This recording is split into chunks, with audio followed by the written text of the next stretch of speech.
Mesdames et messieurs, bonjour.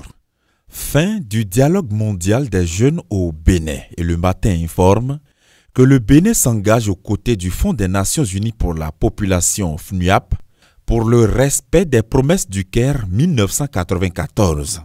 Selon le journal, la fin de ce dialogue a été sanctionnée à travers la formulation par les délégués de plusieurs pays africains et étrangers d'un chapelet de recommandations qui vont des appels au gouvernement des pays, aux instances dirigeantes des institutions internationales, en passant par les responsables d'organisations de la société civile. Pendant 10 jours, complète le matinal, les jeunes se sont prononcés sur plusieurs sujets tels qu'une justice équitable, l'égalité du genre, le respect des droits humains, l'éducation, le développement, la paix, la libération de la Palestine, le financement des programmes qui concourent au développement durable, la lutte contre la pollution et les changements climatiques, la facilitation de la migration régionale et l'implémentation des différentes recommandations dans les actions de suivi de la Conférence internationale sur la population et le développement. Bénin Intelligent précise intelligemment que pendant les travaux de ce premier dialogue mondial des jeunes ayant réuni 500 jeunes venant de plus de 150 pays, le ministre d'État chargé du développement et de la coordination de l'action gouvernementale, Abdoulaye Biotchane, a promis d'être ambassadeur de leurs préoccupations. Matin libre de résumer, en disant qu'à l'occasion de leur dialogue, les jeunes ont reçu des engagements fermes. La même information est à retrouver à la une de Fraternité qui rapporte que le credo de la relève s'intitule ainsi « Un monde juste et équilibré ». Pendant ce temps, le Bénin célébrait le 8e anniversaire de l'accession du président Patrice Talon à la magistrature suprême.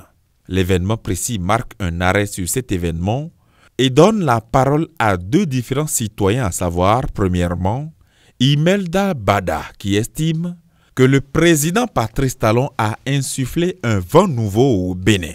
En effet, détaille-t-elle, je cite, « Les réformes courageuses entreprises ont permis de stimuler la croissance économique, d'améliorer les infrastructures et de renforcer l'état de droit. » Fin de citation.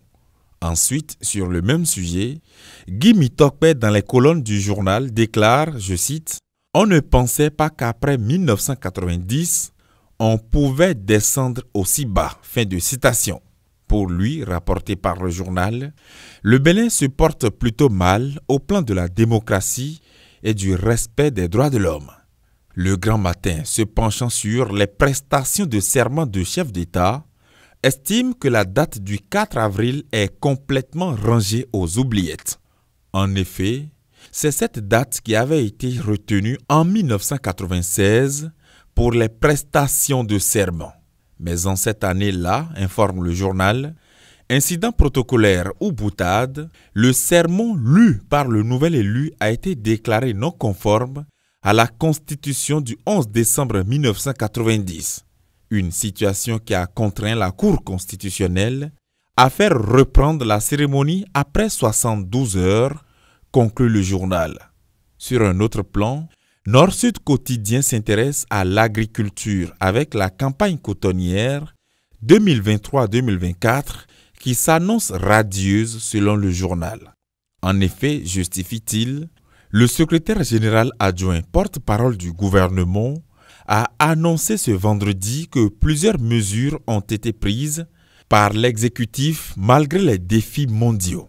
Le gouvernement qui a réussi à fournir des intrants agricoles à des prix abordables comme par exemple celui du sac de 50 kg cédé à 14 000 francs CFA, soit une réduction significative par rapport aux prix observés chez les pays voisins, rapporte le journal.